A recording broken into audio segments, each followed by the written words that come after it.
coklat tu lah baca.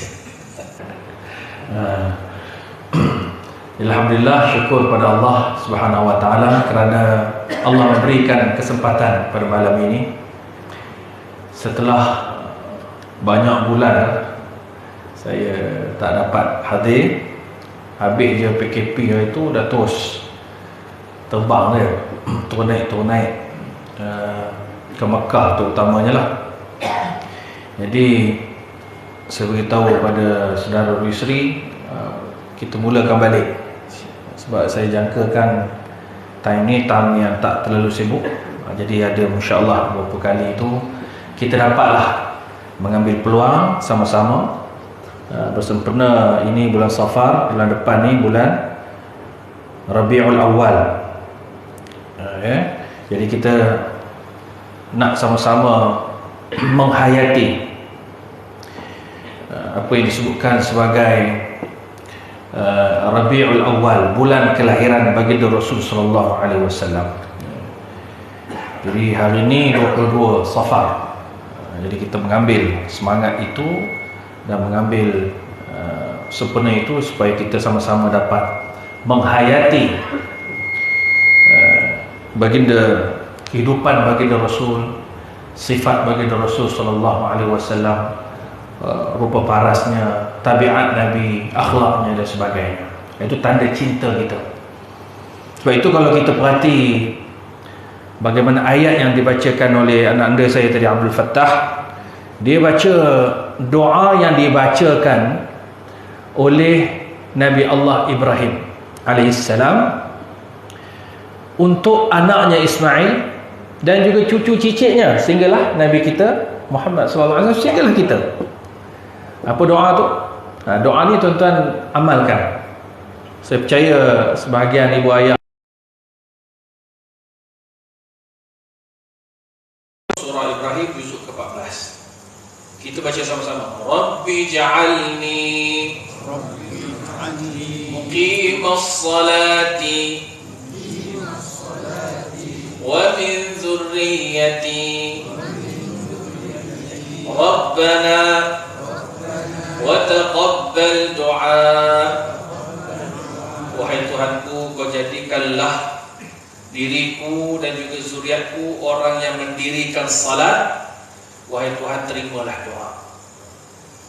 Jadi anak cucu cicit Nabi Ibrahim Khalilullah, sehinggalah sampai ke kita ini yang boleh berada di rumah Allah ini, kesan daripada doa Nabi Allah Ibrahim dan juga Nabi Allah Ismail. Kemudian dalam doa itu tak meninggalkan, doa itu dibacakan kepada cucu cicit dan dibacakan kepada orang yang telah mendahului dengan iman. Rabbana ighfirli wa liwalidayya wa lilmu'minin yawma yaqumul hisab. Wahai Tuhan kami, ampunilah dosaku dan juga kedua orang tuaku dan sekalian para mukmin, walil mukminin, pada hari dihisab perhitungan. Doa ini tuan-tuan amalkan. Doa yang cukup hebat untuk menjadikan keluarga kita ini seperti keluarga ataupun persis kepada bagaimana cara dan corak Nabi Allah Ibrahim alaihissalam mencorakkan keluarganya. Seterusnya sampailah kepada Nabi kita Muhammad sallallahu alaihi wasallam mencorak dan mengadunkan keluarga. Jadi mudah-mudahan kita dapat hikmah yang cukup besar daripada itu. Para hadirin yang dirahmati Allah, kita sambung balik pengajian kita Asy-Syama'il Al-Muhammadiyah. Cuma yang ketah, yang putus stik tu dah tak tahu ke mana dia. Dah setahun lebih dulu ada putus stik kan. Udah lembur dah. Cari tak jumpa. Cari tak jumpa, tak tahu ke mana lah. Jadi kalau saya nak berkitab, takut tak ni kan. Saya ambil sikit-sikit lah penerangan, kemudian kita ulas.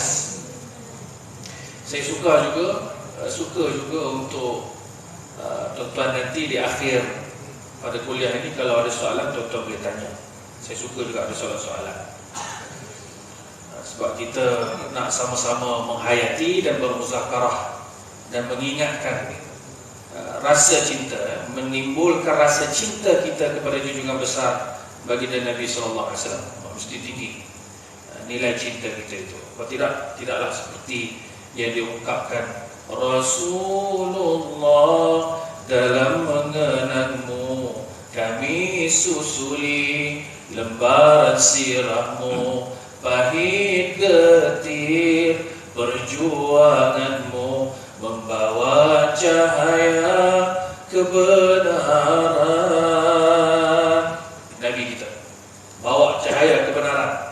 Kenapa? Engkau taburkan pengorbananmu untuk umatmu yang tercinta, biar terpaksa tempuh derita, cekalnya hatimu menempuh ranjaunya. Cekal hati Nabi ni menempuh ranjau-ranjau. Jadi bila kita ni ada persoalan dalam hidup, nakkan jawapannya, dia tak lari dengan Quran dan Sunnah, ada jawapan. Baru ni tuan-tuan, orang duk tanya soalan, bagus juga. Masyarakat kita ni semakin celik agama, semakin tak tahu, semakin dia tanya. Timbul satu soalan, bila zaman ni kan zaman viral, ada beberapa orang daripada kalangan kita ni, dia pasal viral tu pasal artis. Jadi pergi ke Madinah, lepas pergi Madinah, cintakan Nabi ni, dianjurkan pula buat ziarah tambahan. Pergi ke mana? Nama satu tempat tu Al-Ula. Nama tempat ni Al-Ula. Kalau zaman saya belajar tu, Al-Ula ni memang nama tempat lah, nama negeri. Tapi spesifiknya dikenali dengan Madain Saleh. Ya. Dulu zaman kami pergi dulu, pergi itu memang pergi lah. Pergi dan menghayati sirah junjungan besar baginda Nabi sallallahu alaihi wasallam. Bila Nabi dia keluar daripada Madinah nak pergi ke Tabuk, dalam satu peperangan di Tabuk, dalam perjalanan itu Nabi singgah di tempat yang namanya Madain Saleh. Madain Saleh ni tempat kaum Thamud. Kaum Thamud yang mana mereka ini mengingkari perintah Allah dan Rasul. Banyak perintah Allah dan Rasul dilanggar. Antaranya, bila mana Allah ciptakan, Allah jadikan seekor unta sebagai satu ujian. Unta tu cantik, untuk dijaga oleh Nabi Saleh. Dan Allah peringatkan kepada kaum Thamud, jangan perapa-apakan unta tu. Dan Nabi Saleh pun peringatkan juga, disebut dalam surah Al-Hijr, walaha syirbu walakum syirbu yaumin ma'lum. Nanti unta ni dia akan sedut air daripada telaga. Ini hari yang diminum, jangan kau ambil pula. Ada hari bagi unta minum, ada hari kau minum. Jangan perak pula itu Tapi kaum Thamud ni, kaum yang ingkar, tak mau dengar perintah Nabi Saleh, dia ambil lah air itu, dan yang paling malamnya mereka bunuh unta itu. Bunuh unta itu. Sedangkan perintah tu mudah, jangan bunuh. Tapi disebabkan nak lawan Nabi Saleh ni, bunuh unta. Lalu Allah perintahkan Nabi Saleh pergi dalam 3 hari, tinggalkan kaum mereka, sebab dalam 3 hari saja Allah akan turunkan azab melalui percikan api daripada langit. Jadi Nabi Saleh pun tinggal, lalu Allah timpakan azab kepada kaum Thamud. Ini dirakamkan dalam surah Al-Qasas, juga disebutkan dalam surah Al-Hijr dan beberapa surah yang lain tentang peristiwa-peristiwa ini, termasuk surah An-Naml. Surah An-Naml. Jadi kawasan itu diazab. Kalau tuan-tuan tengok, hari ini Allah kekalkan lagi seni bina antara keistimewaan kaum Thamud ni. Mereka boleh mengukir gunung ganang, bukit bukau jadi rumah yang indah. Wa tanhituna minal jibali buyutan farihin. Mereka boleh ukir tu gunung-gunung tu jadi bangunan-bangunan tinggi. Kita hari ni bangunan tinggi paling tinggi di dunia mana? Tu di Dubai, Burj Khalifa. Tengok tu sampai jatuh boleh sengit. Kopiah pun sengit. Belum bukan kata Burj Khalifa, KLCC pun kita kalau tengok jatuh. Punya tinggi Burj Khalifa. Lepas tu sekarang ni China nak lawan Burj Khalifa. Canggih bangunan yang ada pada hari ini, dulu dah ada dalam bentuk gunung ganang. Allah kekalkan kawasan itu, di mana kawasan itu satu ketika dahulu pernah Allah timpakan azab kepada kaum Thamud. Jadi Nabi SAW bila nak pergi ke Tabuk, Nabi lalu situ. Bila Nabi lalu, Nabi menangisi. Nabi nangis. Nabi nangis bila mengenangkan azab. Sahabat tanya, kenapa ya Rasulullah kau nangis? Nabi kata, fa wala tadkhuluha illa fatabki alaihim. Jangan kamu masuk tempat ni melainkan kamu kena menangis, mengenangkan nasib itu, kerana aku bimbang azab ini ditimpa kepada umatku. Jadi Nabi pergi tempat tu, Nabi nangis. Kemudian Nabi terus beredar cepat-cepat. Nabi lajukan perjalanannya. Nabi tak ada relax, Nabi laju, jalan laju, meninggalkan kawasan Madain Saleh. Hari ni tuan-tuan, kawasan ni, Madain Saleh ni dijadikan pusat pelancongan. Pusat pelancongan dipanggil Al-Ula. Saya pergi dulu masa saya belajar dulu lah, tahun awal 2000. Saya pergi, memang itulah kita hayati hadis tu, kita tak duduk lama di situ. Pergi, ambil gambar sekejap, tengok, ambil ibrah. Kita cubalah merasai menginsafi. Kalau tak boleh menangis pun, buat-buat menangis. Fatabakau, buat-buat menangis, ya. Kemudian keluar. Di-escort oleh polis. Sekarang ni, kawasan itu jadi kawasan pelancongan. Arab Saudi gazetkan ni tourism Saudi visit dipanggil. Jadi kawasan tu cantik lah, elit punya tempat. Ada dia panggil apa, resort yang dia punya cermin itu cermin, lepas tu malamnya dia akan gelap, jadi bumbung. Malam cermin nampak awan, nampak padang pasir, nampak bukit bukau cantik yang bentuk gajahnya, yang bentuk macam gunung berapinya, kawah gunung berapi. Cantiklah kawasan tu. Jadi timbul yang baru ni, orang tanya, boleh ke, saya tak tahu 2-3 hari ni viral benda tu, ya, boleh ke pergi tempat yang diazab? Pasal apa? Pasal mengaji hadis. Bila ada orang mengaji hadis, dia tengok masuk viral dalam TikTok, ada orang pergi Al-Ula, sedangkan tempat tu diazab.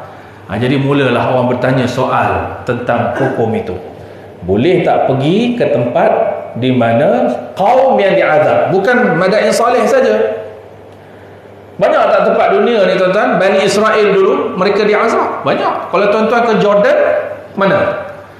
Laut Mati. Laut Mati, orang bukan bergambar je, siap berenang ni, kan? Bukan kata berenang ke depan ni, kuak kupu, renang berirama.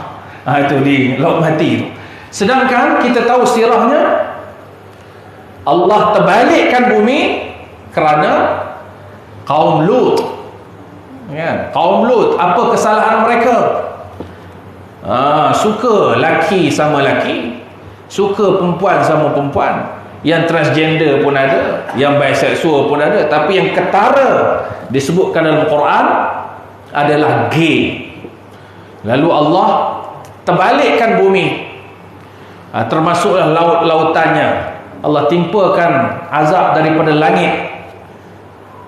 Kalau kaum Thamud tu, antara azab dia yang paling dahsyat, suara yang cukup kuat. Kaum Thamud tadi di Madain Saleh tu, dia buat rumah tu, dia masuk dalam rumah dia, dia kata rumah aku ni kuat ni, kebal daripada batu, mustahil kalau taufan pukul kawasan ni, kami dalam rumah tak kena. Dia kata macam tu kaum Thamud. Lalu Allah turunkan sayhatan wahidah, Suara yang kuat. Suara yang kuat tu menyebabkan telinga mereka gegendang, telinga mereka pecah berdarah. Yang duduk dalam bangunan pun semua kena. Itu kaum Thamud. Kaum Lut diterbalikkan bumi. Jadilah garamnya semua yang mineral di bawah ni duduk di atas, menyebabkan kalau tuan-tuan masuk dalam laut tu senang terapung, tak mudah tenggelam. Kan? Tak payah bawa pelampung lah makcik. Kalau pergi ke sana tu terjun je.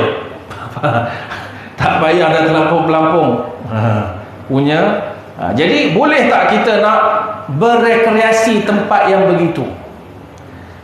Jadi kalau kita mengambil faham daripada hadis Nabi ini, Nabi pesan kalau kita sampai di tempat yang diazab, maka lajukan perjalanan, langkah tu kita cepatkan. Jangan lama-lama, tak boleh nak bersantai sangat. Kalau boleh jangan bermalam kalau tidak ada sebab. Terus pergi ke tempat lain. Tuan-tuan, itu banyaklah tempat. Kalau kita pergi ke Jordannya, kaum Lut, ya, kemudian kaum Thamud, ya, kemudian kaum Madian, tempat mereka diazab. Bani Israel di Mesir, terlalu banyak, ya, tempat-tempat yang diazab.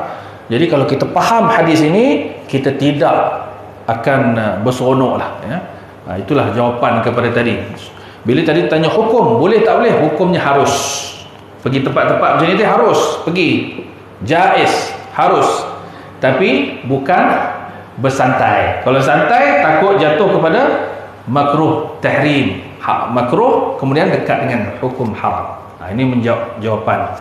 Saya ingat ini boleh kongsi lah, sebab saya tengok banyak orang viralkan tentang hal ini. Jadi saya ini boleh dikongsikan sebagai panduan, kerana hari ini orang dah mula celik, dah mula faham tentang hadis-hadis Nabi baginda Rasul SAW. Kan? Samalah hukum makam ni, ramai orang tanya. Bagus. Sebab dulu orang buat tak peduli. Orang pergi Mekah buat tak peduli. Hari ni musim sekarang ni, orang pergi Mekah, dia pergi sendiri. Ramai. Baru ni orang daripada Bido, saya tak tahu pula ceritanya. Cuma dia ni OKU lah, tak ada tangan. Dia niat dia nak pergi ke Mekah, berjalan kaki. Memang tekad dia kuat lah. Jadi sampai di Mekah, dia dapat masuk lah. 3 kali transit. Berapa negara? 3 negara. Ada orang sponsor. Akhirnya bila dia masuk ke Mekah, dia terus nak buat umrah. Dia pun pakai kain ihram. Dia tengok orang pakai kain ihram, dia pun pakai kain ihram. Dia dah masuk Mekah dah. Dah duduk dalam hotel dah. Dia pakai kain ihram, dia terus pergi ke mataf, tempat tawaf. Dia pun buatlah 7 pusingan. Orang buat 7 pusingan, dia 7 pusingan. Orang buat sa'i 7 kali, dia pun 7 kali. Orang tahlul, dia pun tahlul. Lepas tu dia kata selesai. Okey. Dari sudut hukum saya tanya orang bubuk, boleh ke tak boleh macam tu? Pasal apa tak boleh? Pasal apa tak boleh? Dia tak kena lah. Tak kenanya sebab dia melanggar miqat. Wajib umrah itu, salah satu daripada wajib umrah, dia mesti niat di mana?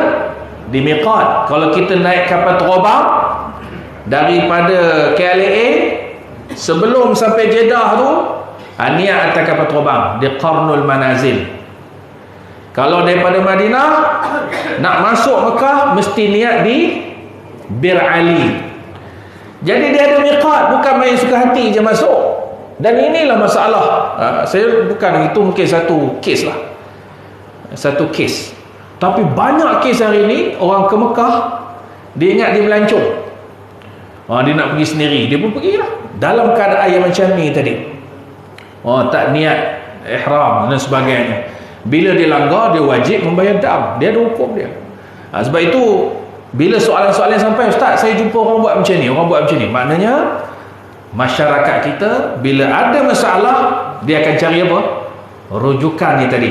Ustaz, rujukan dia ustaz. Dan ustaz kena baca pula lah apa yang disebutkan oleh Allah, apa yang disebutkan oleh Rasul dalam hadis-hadisnya. Sebab Quran dan Sunnah ni adalah panduan hidup kita. Apa sahaja isu, ada jawapannya dalam Quran dan juga as-sunnah Nabi sallallahu alaihi wasallam. Sebab itulah tanda cinta kita kepada Nabi kita, kita sayangkan dia, kita nak ikut dia. Sebab Nabi kata dalam banyak perkara, salat, sallu kama raaitumuni usalli, salatlah kamu seperti mana kamu lihat aku salat. Dalam bab haji, khudhu anni manasikakum, ambillah haji daripada apa yang telah aku tunjukkan daripada manasik haji dan umrah dan sebagainya. Jadi Nabi suruh ikut dia, tata cara Nabi. Itu tanda cinta kita. Jadi kita mengaji Syama'il Al-Muhammadiyah, kita mengaji hadis Bukhari, Muslim, Riyadhus Salihin, kita mengaji Arba'in Nawawiyah, 40 hadis. Baru ni timbul 40 hadis. Kan? Apa masalah 40 hadis? Kita dah mengaji lama dah 40 hadis ni di Masjid Zurau kan. Cuma nak disilibuskan di peringkat sekolah menengah. Usaha ni bukan baru tahun ni tuan-tuan, dah lama dah. Dia rasa 3-4 tahun lepas. Saya ingat lagi semasa saya di Putrajaya, sebelum 2018, usaha ni untuk disilibuskan. Tapi alhamdulillah berjaya untuk tahun ni lah, 2023. Jadi ditimbulkan isu, ini pun isu. Mari pula satu orang dia kata, siapa yang mengaji hadis 40 menyuburkan suasana ekstremisme. Oh, berat. Boleh jadi anak-anak ni nanti jadi ekstremis. Ekstremis ni apa tuan? Pengganas. Tak mana pula pengganas, dia pun baca hadis. Oh, dia mengaji hadis ke? Dia pun baca hadis. Ada satu hadis daripada hadis 40 menyebut, umirtu an uqatilan nas hatta yashhadu an la ilaha illallah wa anna muhammadan rasulullah wa yuqimus salat wa yu'tuz zakah ila akhir hadis. Dalam hadis tersebut, aku menyuruh, kata Nabi SAW, untuk memerangi sesiapa yang kepada satu kaum sehingga mereka mengucapkan la ilaha illallah. Kan? Dia pun baca tafsir literal macam tu je. Oi, nampak ni Nabi suruh perangi kalau ada jiran kita yang tak sebut la ilaha illallah, perangi dia. Kalau ada yang belah kiri kita yang kita kenal dia tak sebut la ilaha illallah, perangi dia. Baca satu lapis. Sedangkan hadis ni dia ada penerangan dia. Uqatil, perkataan uqatil, kalau orang mengaji bahasa Arab, uqatil tu adalah sirah mufa'alah. Ni isu ketiga saya nak sentuh juga sambil kita ni. Sirah mufa'alah dalam belajar Quran dalam bahasa Arab.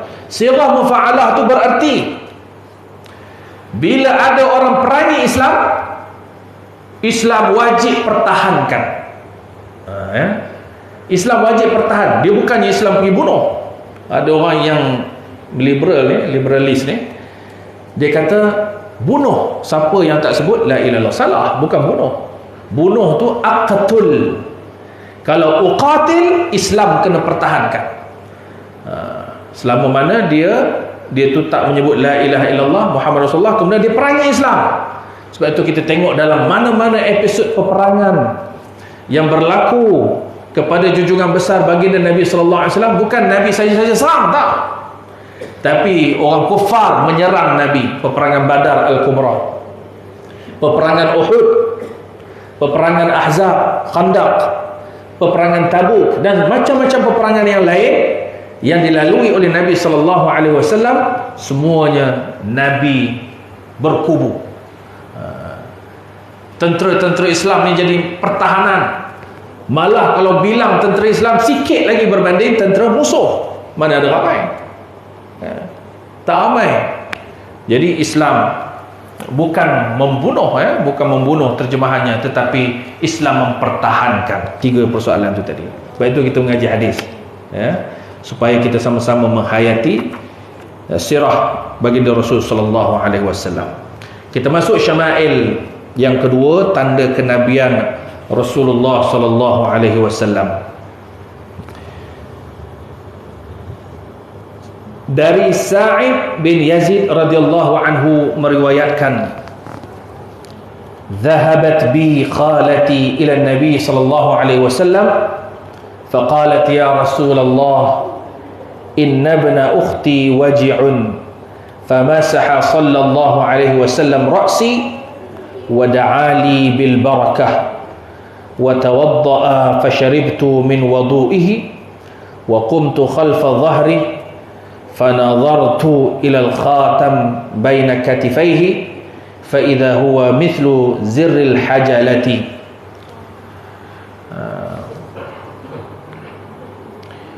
Maksudnya, aku menghadap Nabi sallallahu alaihi wasallam lalu berkata, khalah ni siapa? Makcik. Makcikku menghadap Nabi sallallahu alaihi wasallam, lalu makcikku berkata, makcik siapa? Sa'id bin Yazid berkata, wahai Rasulullah,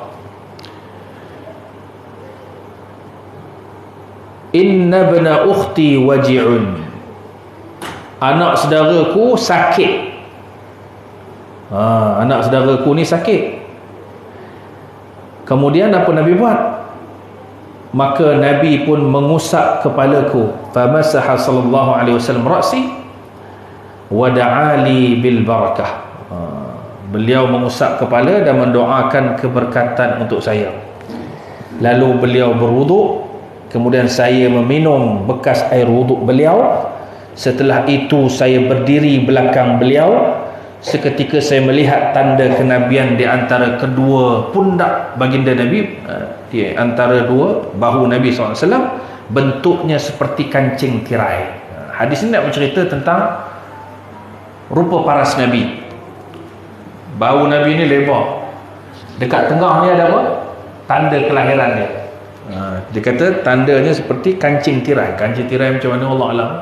Tapi kalau tengok hadis-hadis lain menyebut ada yang tanda kenabian itu seperti daging berwarna merah sebesar telur burung merpati. Besar macam parut lah kat sini, parut merah. Ada yang kata macam tu. Itu siapa kata? Jabir bin Samurah. Ni saya baca ringkasan hadis ya. Kemudian Rumaisah kata khatam Nabi SAW itu, tanda kenabian Nabi SAW itu seperti saya sangat dekat dengan beliau sehingga seandainya aku mau mencium tanda kenabian ada di antara kedua pundak bahu Nabi SAW, nescaya aku boleh melakukannya. Lalu berkata Sa'ad bin Mu'az ketika wafat kerana kematian Sa'ad, arasy Allah bergetar. So masing-masing sahabat Nabi ini mereka tahu di belakang Nabi ini ada tanda kenabian.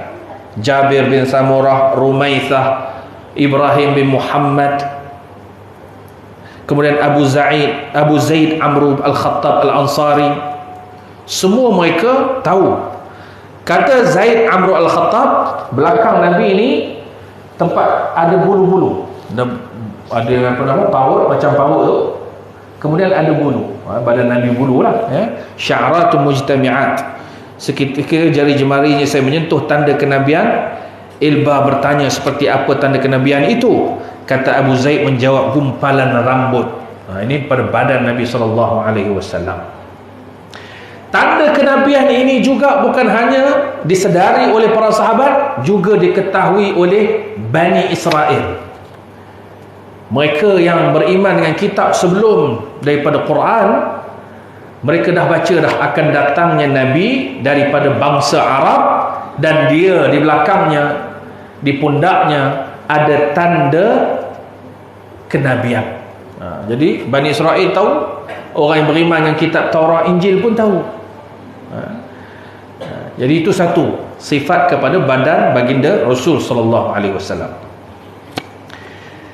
Tapi ada yang menarik di sini. Makcik kepada Sa'id bin Yazid ni tadi, dia beritahu anak saudara dia sakit. Lalu apa Nabi buat? Nabi sapu kat kepala. Nabi sapu dan mendoakan keberkatan untuk saya. Dia doa, mengusap kepalaku dan mendoakan keberkatan untuk saya. Lalu beliau berwuduk, kemudian saya meminum bekas air wuduk beliau.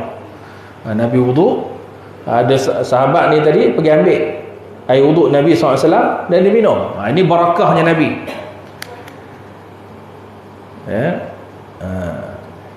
Dan Nabi mendoakan keberkatan, wa da'ali bil barakah. Jadi Nabi doakan kepada Sa'id bin Yazid barakah. Nabi ni suka doa, Allahumma barik lahu. Nabi suka doa perkataan tu. Kita pun sampai kita baca, kita nak makan, kita baca doa makan kan, Allahumma barik lana, kan? Dalam hadis yang banyak, Nabi bila nak makan ke, nak minum air ke, doa Nabi tu Allahumma barik lahu atau Allahumma barik li fima razaqtani. Kita pun bacalah doa tu, Allahumma barik lana fima razaqtana. Itu hadis Ibn Abbas dan sebagainya. Sama juga Nabi akan macam-macam doa lah Nabi baca. Antaranya Nabi ajar bila nak minum kepada Ibn Abbas, minum air zam-zam tu utamanya. Bila buat minum air zam-zam, Allahumma, apa doanya? 4 doa. Cuba ingat apa doa tu? Ingat, anak saya ingat kot doa tu. Doa yang Nabi baca pada Allah, Ibn Abbas. Apa doanya? Allahumma ghfir lahu wa Allahumma, 4 doa.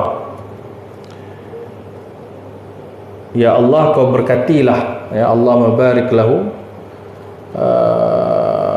dan panjangkanlah umurnya, wa shifaan min kulli da' wa amalan mutaqabbala. Allahumma inna nas'aluka, 4 doa. Ya Allahumma inna nas'aluka, Allahumma inna nas'aluka ilman nafi'a. Ini bila Nabi ajar pada Ibn Abbas, Allahumma inna nas'aluka ilman nafi'a wa rizqan tayyiba wa amalan mutaqabbala wa shifaan min kulli da'. 4 doa ya. Apa doanya? Yang pertama, ilmu yang bermanfaat. Kita baca sama-sama. Allahumma inna nas'aluka ilman nafi'a wa rizqan tayyiba wa amalan mutaqabbala wa shifaan min kulli da'. Hembuh pada air, minum. Ya Allah, kau kurniakanlah kepadanya. Nabi baca itu kepada Ibn Abbas lah. Kurniakanlah kepadanya ilmu yang bermanfaat. Yang kedua, rezeki yang baik. Yang ketiga, amal yang diterima. Solat dia, puasa dia, zakat dia, apa urusan dia, umrah dia, haji dia, baca Quran dia, zikir dia, tafakkur dia, buat baik dia, sedekah dia, amal yang diterima. Dan yang keempat, shifaan min kulli da', syifa bagi segala penyakit, sembuhan bagi segala penyakit. Embus, minum. Para sahabat ni, dia bukan nak masa minum tu saja dia minum bekas daripada minuman Nabi. Nabi ambil wuduk pun dia ambil bekas Nabi tu. Bayangkan macam mana ambil wuduk tu. Macam tuan-tuan cuba bayangkan macam mana ambil wuduk. Yang Nabi ambil wuduk, buka paip juga. Macam mana yang tuan-tuan bayang ni, mesti nak tahu juga. Nabi ambil wuduk, orang duduk bawah tu ke? Ataupun Nabi dalam kolah ambil cebok tu, ya, kita pun duduk bawah macam tu ke? Wuduk Nabi SAW ni simple. Dia pakai bekas, airnya banyak ni ya. Dia panggil bejana, bekas yang Nabi gunakan air tu macam secebok lah. Itu je lah, itu Nabi ambil daripada situ. Jadi maksud lebihan tu daripada bekas tu tadi. Nabi ambil air, kan dalam bekas, dalam cebok lah kita bayang ya. Cebok, Nabi ambil, kemudian basuh tangan, ambil daripada air yang sama juga, basuh kiri, ambil daripada air yang sama, lepas tu basuh kepala, telinga, kemudian kaki. Ada lebihan itu, itu yang dia ambil. Itu maksudnya. Bukan kita faham macam buka paip tu, dia orang turun ke bawah tu kan. Itu tuan-tuan buat macam tu pula kan. Mana-mana tok guru kan ambil buat duduk bawah apa hal bawah kolah ni. Nak ambil berkat. Bukan itu maksud dia ya. Jadi orang mengambil keberkatan daripada Nabi sallallahu alaihi wasallam. Kita pun macam itulah. Nabi mandi dengan isterinya pun macam tu. Daripada berkongsi daripada bekas yang sama. Baikkan mandi wajib tu, tak perlu dia sampai membazir air, sampai berjam-jam dalam bilik air tu kan. Apa halnya mandi wajib betul. Lama benar. Tak ada. Nabi boleh berkongsi pula air bersama dengan Aisyah untuk mandi, mandi wajib dan mandi yang biasa. Itu disebutkan. Sebab apa? Sebab Nabi sangat menjaga, maknanya air itu sendiri tak membazir. Walaupun Nabi kata duduk di atas lautan ataupun duduk di perairan, sungai dan sebagainya, duduk di tasik, bukannya kita boleh guna air sesuka hati, itu pun dinamakan membazir. Itu Nabi ajar kita dengan menggunakan kuantiti air yang tidak terlalu banyak dan memadai untuk melepaskan rukun dan sebagainya. Itu hadis-hadis yang menunjukkan bahawa Nabi SAW sifat pada khatam dia, tanda kenabian. Yang keduanya, Nabi doakan keberkatan.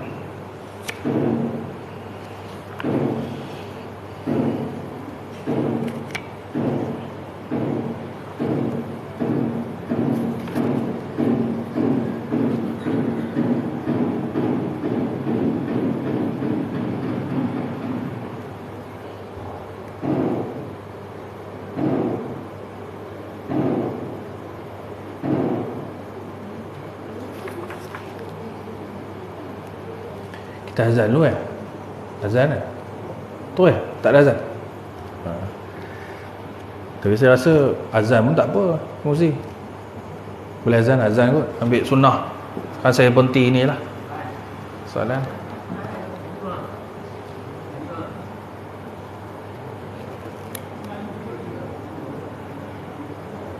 Azan nak bagi anak saya boleh? Azan boleh? Saya bagi soal, buka soal jawab lepas tu ni. Mari azan sini. Bagi azan. Bagi. Sini boleh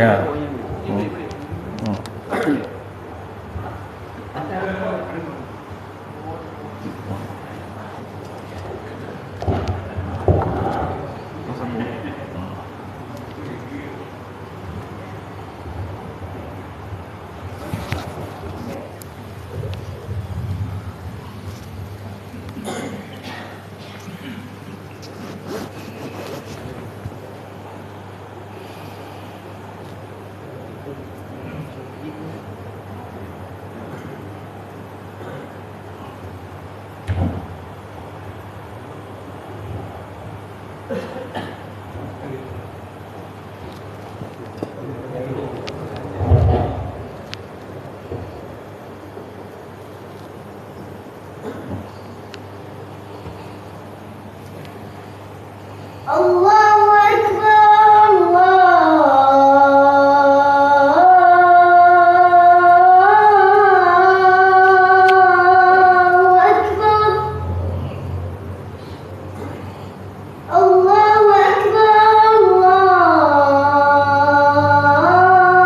Allahu Akbar, Allahu Akbar. Asyhadu an la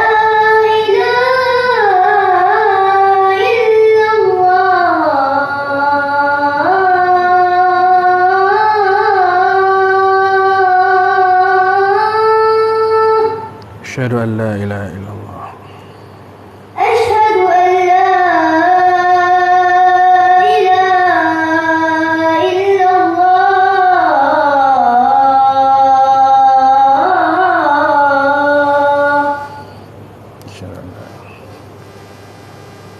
Asyhadu anna Muhammadar Rasulullah.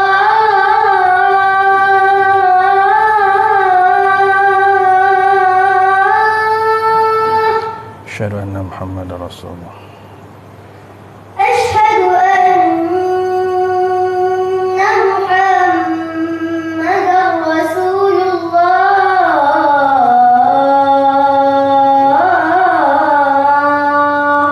Asyhadu anna Muhammadar Rasulullah. Hayya 'alas salah.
اللهم رب هذه الدعوة التامة والصلاة القائمة آت سيدنا محمد وصلة الفضيلة والشرف والدرجة العالية الرفيعة وبعثه مقاما محمودا الذي وعدته إنك لا تخلف الميعاد.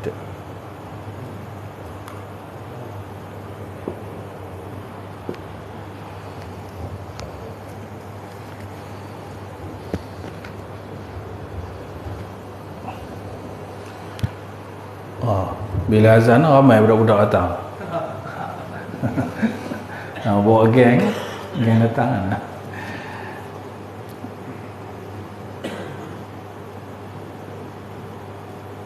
Saya masa ada sekali Syekh Dr. Wahbah Az-Zuhaili dia datang ke Masjid Shah Alam.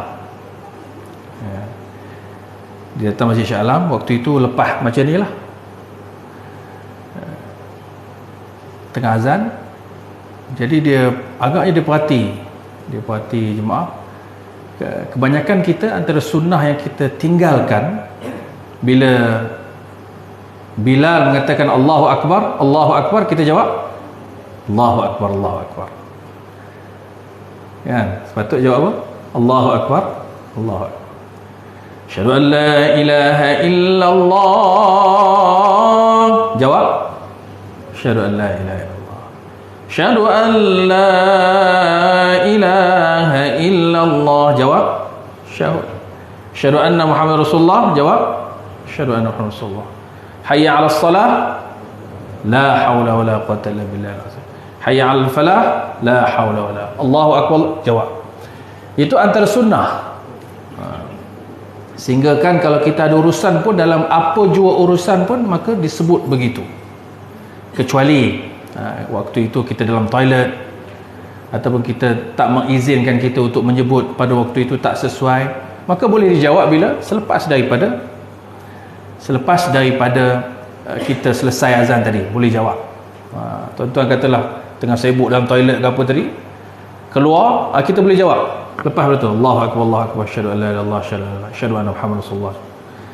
Tuntutan, dia tidak wajib, tapi sebagai satu tuntutan dan sunnah untuk kita menjawab dan pergi ke arah di mana masjid itu diazankan, laungan azan itu didengari. Malah sebahagian mazhab termasuk Abu Hanifah dan juga Ahmad Ibn Hanbal mengatakan wajib kena datang. Cuma mazhab Syafi'i dia kata solat fardu ni apa dia? Solat fardu secara jamaah, fardu kifayah.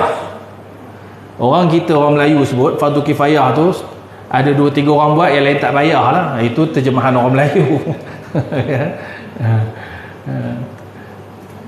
Tapi sebenarnya sampai ada orang kata Imam Syafi'i mesti dia kata fardu kifayah tu, maknanya dah ada sebahagian orang buat, maka kewajipan tu gugur kepada yang lain. Ada yang mengatakan mungkin Imam Syafi'i ni malas solat jemaah kot. Sebenarnya salah. Imam Syafi'i antara pendukung sunnah yang cukup kuat.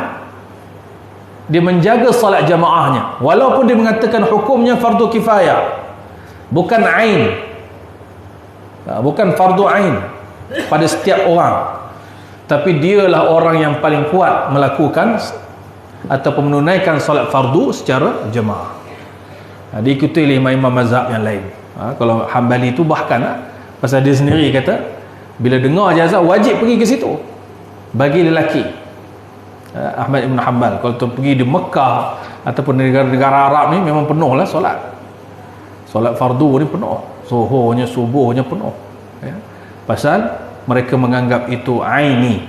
Katakanlah tak dapat ke masjid, dia semayang dekat airport umpamanya, stesen bas, ataupun di rumah, dilakukan secara jemaah. Sebab tu kalau tuan-tuan perhati tengok orang Arab, kalau dia semayang seorang je, dia akan tarik seorang. Orang yang dah solat pun akan duduk sebelah dia. Dia akan ulang, dia buat i'adatus salah untuk meraihkan satu orang yang sedang bersembahyang. Dia nak dapatkan solat jemaah tu tadi, pahala jemaah. Dan keistimewaan pahala jemaah itu, salatul jemaah afdalu min salatil fadhi bi 27 darajah. Nak rebut 27 ganjaran tu, ya? Dan ganjaran-ganjaran fardu yang lain. Jadi mudah-mudahan kita dapat sama-sama menghayati sunnah baginda Rasul sallallahu alaihi wasallam melalui Asy-Syama'il Al-Muhammadiyah dan kupasan-kupasannya, dan kita akan sambung. Saya buka soalan kalau ibu ayah ada soalan.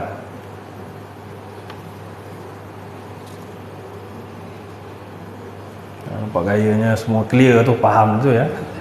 Ada soalan? Ada, silakan.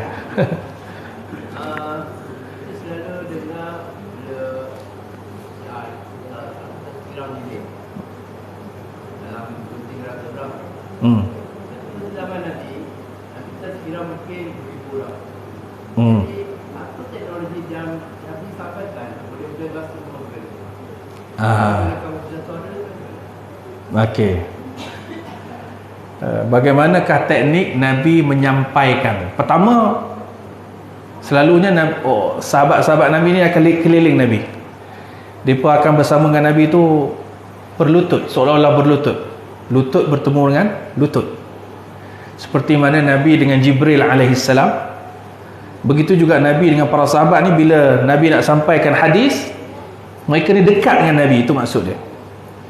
Jadi lingkungan yang datang dekat dengan Nabi itu bukan dalam skala yang besar, apatah lagi di awal-awal kedatangan Islam ya.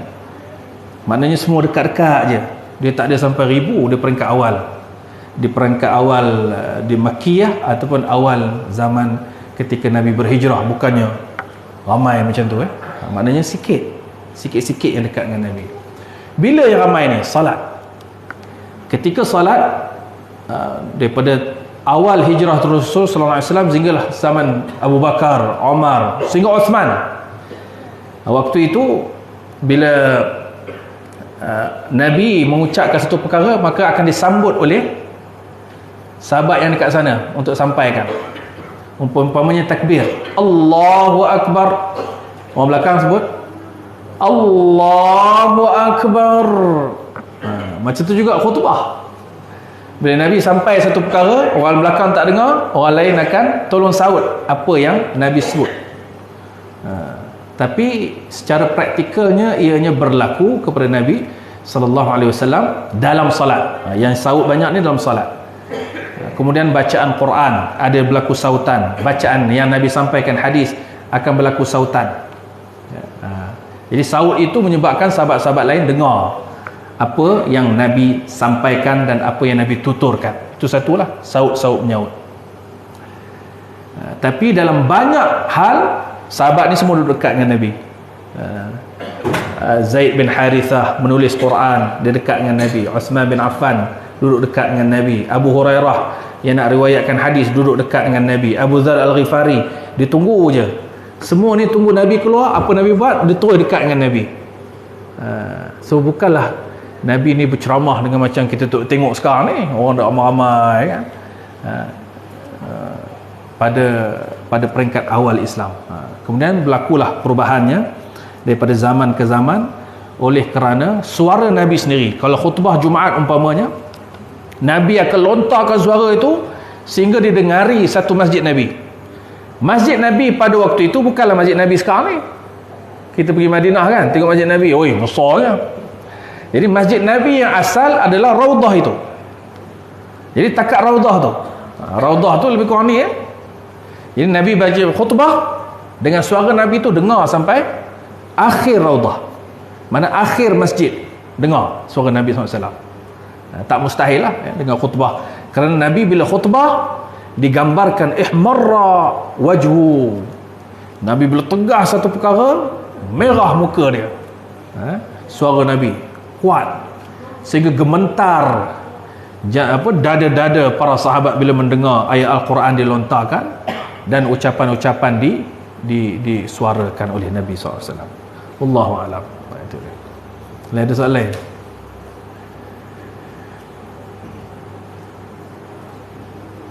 Tak ada. Jadi mudah-mudahan Allah berkati kita masa dan waktu ya. Jadi insya-Allah saya jika ada kesempatan yang banyak, insya-Allah kita buatlah malam ni, mana sebulan sekali lah, macam tahun lepas kan. Jadi dapat tu saya adalah dia akan sibuk balik. Saya jangka sibuk ni bulan 12.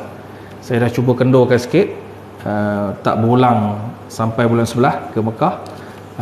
Maknanya ada mutawif, ada pengurus di sana. Bulan 12 mula sibuk balik sampailah haji. Ya. Jadi mana ada kesempatan ni, insya-Allah sama-samalah kita tanda cinta kita dan tanda kita nakkan syafaat Nabi SAW, kita belajar Syama'il Al-Muhammadiyah. Sementara nak jumpa balik khotah tu, kan? Sementara kalau jumpa nanti, ya bolehlah buka balik khotah tu, ya. Sambil itu saya ucapkan jutaan terima kasih kepada tuan-tuan yang terus menerus menyumbang kepada pembangunan Pondok Aqsa, ya. Pondok Aqsa ni banyak lagi perjalanannya, panjang lagi perjalanannya, dengan dananya, dengan kutipan untuk pondoknya, untuk suraunya, panjang lah. Tapi kita doakan yang sikit-sikit ni lama-lama berhasil dengan sumbangan sedikit. Tak kira lah tuan-tuan sumbang serial ke, 5 rial ke, 10 rial ke, semuanya kita mengharapkan Allah memberikan balasan. Wa ma anfaqtum min syai'in fahuwa yukhlifuh. Apa yang kamu nafkahkan pada jalan Allah, terutamanya dalam urusan agama ni, pendidikan Quran, pendidikan hadis, pendidikan sunnah, pendidikan agama ni berterusan, Allah akan berikan galang gantinya. Lagi banyak tuan-tuan bagi, lagi sumbang, lagi panjanglah perjalanannya, lagi panjanglah rezekinya mudah-mudahannya. Jadi insya-Allah doakanlah, walaupun agak sukar juga, kalau nak kumpul sikit-sikit. Sekarang ni baru 100 lebih kutipan untuk yang ni. Untuk surau saja hari ni dah dekat 500,000 surau saja, belum dewan lagi apa lagi, ya. Tapi kita teruskan. Jadi mudah-mudahan adalah buka jalannya. Wa may yattaqillah yaj'al lahu makhraja. Allah buka jalan untuk nanti tuan-tuan boleh melihat pusat pendidikan pondok, pondok Al-Quran dan Sunnah atau ringkasannya Pondok Aqsa ni terbangun di daerah Kuala Kangsar ni. Wallahu wali taufiq wassadad wa barakallahu fikum. Assalamualaikum warahmatullahi wabarakatuh.